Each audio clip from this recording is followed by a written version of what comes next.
Police हेब तो एमिति जे केवल आईन श्रृंखला रक्षा करे नहीं बरं विपद समय रे भगवान साजी जीवन भी बंचाए। एभली एक मानविकतार ज्वलंत उदाहरण देखा मिली भद्रक जिले में। दुर्घटनार शिकार होई रास्तार छटपट होउथुबा जणे युवकंक पई देवदत्त साजिछंती तिहिड़ी थाना अधिकारिणी लोपामुद्रा नायक। आसंतु नजर पकाइबा संपूर्ण खबर उपरे। घटनाटी घटी भद्रक चांदबाली मुख्य रास्तार सरकार नगर निकटरे। सूचना मुताबक भद्रक नछीपुर अंचलर युवक रत्नाकर नाथ निज स्त्री को मेडिकल देखाई घर को फेरुथिले। सरकार नगर रास्ता कड़े छिड़ा हुई से कथा हेउथुबा समय रे पछपटु एक द्रुतगामी पिकअप भ्यान तांको जोरदार धक्का देइथिला।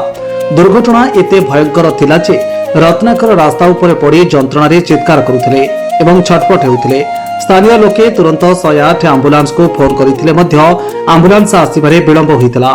युवक जनक रक्त जुड़ुबुड़ु अवस्था जीवन विकल सेठारे पड़ी रहिथिले। ठीक एतिकी बेले सेही बाट देई भद्रकरू निज कार्यस्थली को फेरुथिले तिहिड़ी थाना आईआईसी लोपामुद्रा नायक। रास्ता कड़े भिड़ एवं जड़े युवकर चित्कार शुणी मैडम निज गाड़ी को सेठारे अटकाई। स्थितिर गंभीरता को बुझी से आंबुलांस को अपेक्षा नक विलंब नक निज सरकारी थाना गाड़ी रे रत्नाकर को उठाई सीधा भद्रक मुख्य चिकित्सालय अभिमुखे बाहरी थे।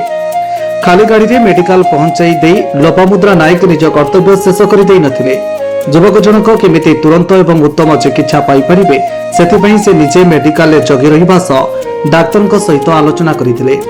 पुलिस मैडम एभली संवेदनशीलता एवं मानविकता देखि सेठारे उपस्थित थिबा स्थानीय लोके और रत्नाकर परिवार लोके तांको अशेष धन्यवाद जणाइछन्ति। पुलिस खाकी पोशाक भितरे भी जे एक कोमल और सेवा भावपूर्ण संपन्न हृदय रही प्रमाणित करिसेंति आईआईसी लोपामुद्रा नायक। आज समय जो लोके दुर्घटना देखि भिडियो करिबार व्यस्त रहउछन्ति सेठारे जड़े महिला पुलिस अधिकारी तत्काल पदक्षेप निश्चित भाव प्रशंसनीय।